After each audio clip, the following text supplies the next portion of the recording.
Buenas tardes, soy Jesús Yáñez, graduado en Ciencias Políticas por la Universidad de Valencia y estudiante en Moscú actualmente y investigador en prácticas en el Russian International Affairs Council, en donde investigo cuestiones relacionadas con energía renovable y procesos políticos y geopolíticos.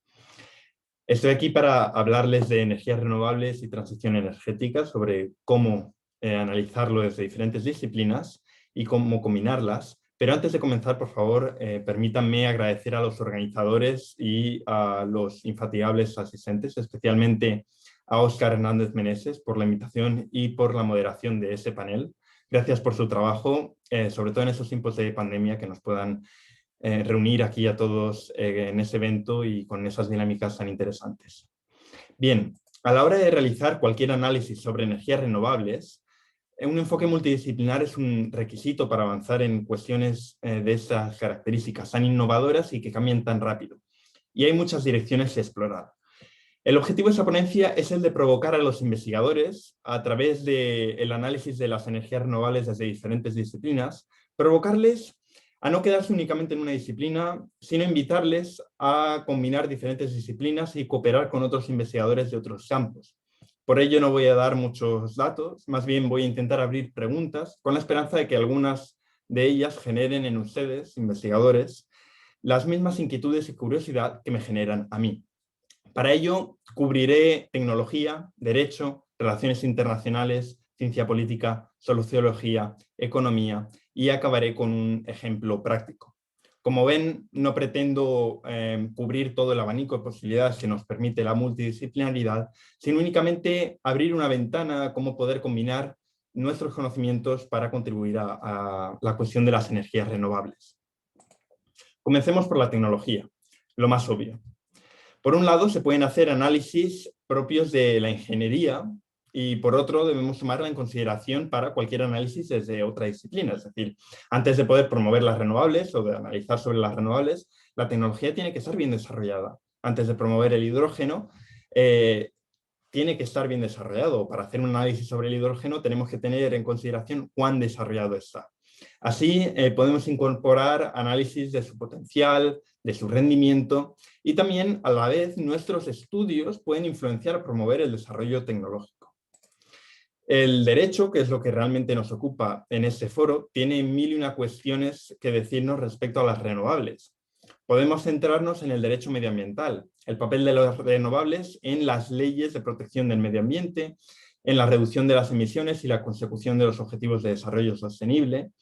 Por otro lado, en cuanto al derecho administrativo, se puede analizar tanto la expropiación de terrenos para la instalación de plantas de energía renovable, como las pujas para la venta de concesiones de proyectos renovables, pasando por la regulación de licencias, de autorizaciones y certificaciones. También encontramos mucho de que hablar en la propiedad intelectual.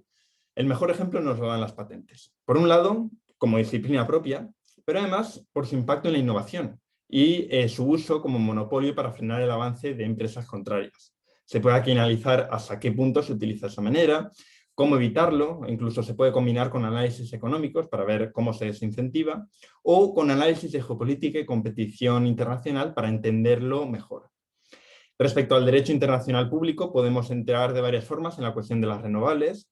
Podemos ver cómo se conjugan los tratados de inversión bilaterales, porque se pueden dar situaciones en las que lo que a priori es un beneficio porque atrae inversión en desarrollo sostenible, se traduce en una decisión de un tribunal de arbitraje externo al país que te supone pérdidas millonarias.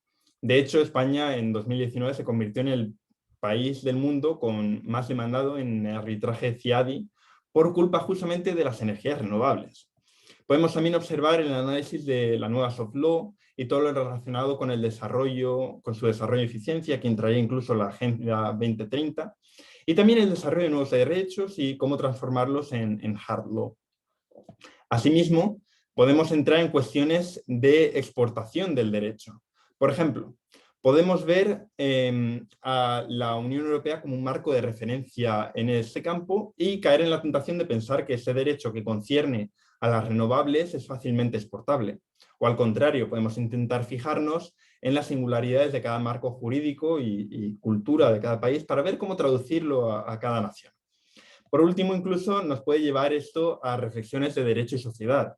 A veces no es la sociedad la que nos pide los pasos hacia la energía renovable porque no es plenamente consciente de su necesidad. Podemos preguntarnos cuánto cambio cultural es necesario para cambiar las leyes, qué queremos, queremos entender el derecho como una herramienta al servicio de la sociedad, con una actitud proactiva o más bien con una actitud reactiva tal vez.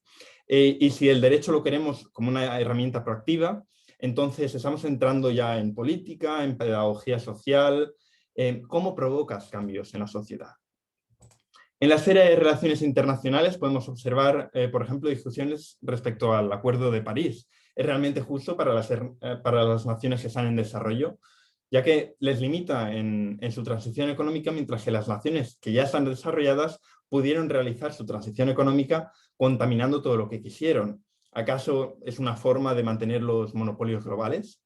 También vemos geopolítica en la discusión de la tasa de importación de carbono, que por ejemplo intenta aplicar Europa. Es un paso esencial para el desarrollo de las renovables en Europa porque les da competitividad internacional, pero a la vez también es una herramienta para promover el poder normativo europeo fuera de Europa. Y eso en Moscú, por ejemplo, lo interpretan como una amenaza. También se puede ver a las energías renovables como herramientas para tender puentes internacionales. Se habla de la posibilidad de establecer contactos técnicos y cooperación entre Rusia y la Unión Europea en este campo. Y finalmente, por supuesto, está la cuestión de la seguridad energética y la dependencia energética. Por ejemplo, ahora en España, que pensamos utilizar el gas para compensar las eventuales situaciones meteorológicas adversas de las renovables, el precio del gas está subiendo globalmente. Y encima Argelia, del que importamos alrededor del 50% del gas, está en conflicto con Marruecos, a través del cual importamos el 40% de ese gas argelino. ¿Cómo afectará eso a las renovables? Respecto a la ciencia política, observamos análisis desde, por ejemplo, el institucionalismo y cómo las instituciones crean condiciones o limitan el desarrollo de las renovables, o desde el constructivismo y cómo cuestiones identitarias están generando tanto oposición como apoyo local y rural a las renovables. Podemos analizar las dinámicas de toma de decisiones en este campo y podemos, por supuesto, entrar en análisis de poder, en lobismo, parlamentarismo, influencia gris. También desde la sociología podemos abordar las renovables. No se trata únicamente de ver la opinión pública, la opinión de la población, sino cómo afecta en cada aspecto de la vida, cómo respondemos a la eficiencia energética. El ejemplo de California es muy ilustrativo. Sus leyes para la transición energética reducían significativamente el consumo energético y, por tanto, el gasto en energía por cada hogar. Ahora bien, eso no se tradujo en menor gasto total energético, sino que se tradujo en que la gente pudo ya comprar casas más grandes que antes no se podían permitir por ese gasto energético. Y finalmente, cuestiones de economía, un área que de por sí ya complementa cualquier decisión o análisis respecto a las renovables e implica saber las consecuencias de lo que propones. Errores de cálculo pueden salir muy caros. Por ejemplo, el Banco de España calcula que el 70% del crecimiento de los precios eléctricos actuales en España es debido a los derechos de emisión.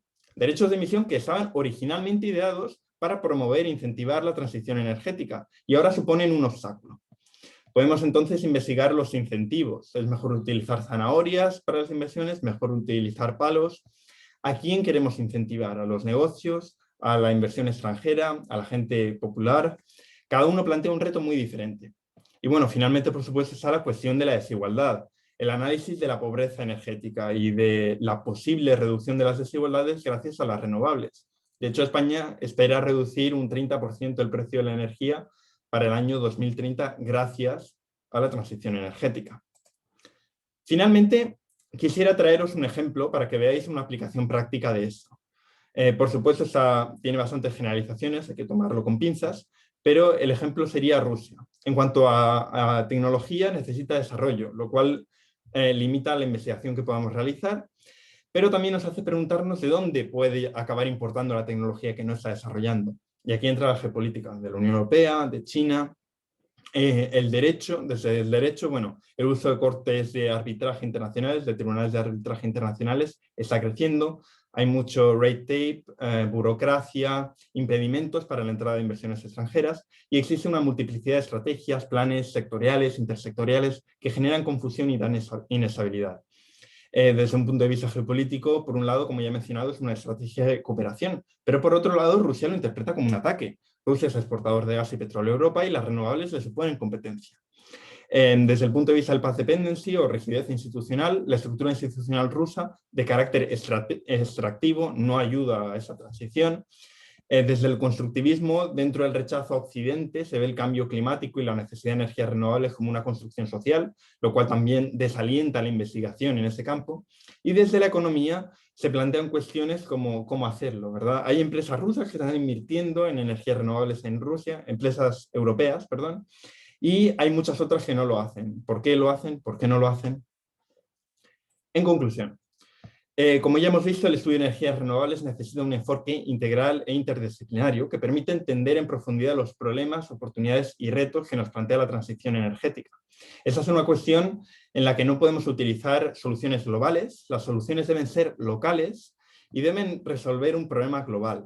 Es por ello que combinar derecho, ingeniería, ciencia política, relaciones internacionales, sociología y economía, y responder así preguntas como cómo mejorar la eficiencia de las energías renovables, cómo utilizar el derecho para facilitar el desarrollo de esa esfera, debe el derecho ser proactivo en el campo, qué consecuencias globales tiene la implementación de las energías renovables, cómo se toman las decisiones respecto a la energía renovable o cómo incentivar económicamente su desarrollo. Responder esas y otras tantas preguntas enriquece nuestro trabajo y lo hace más relevante para la sociedad. Con todo esto me despido. Muchas gracias por su atención y un caluroso saludo desde Moscú.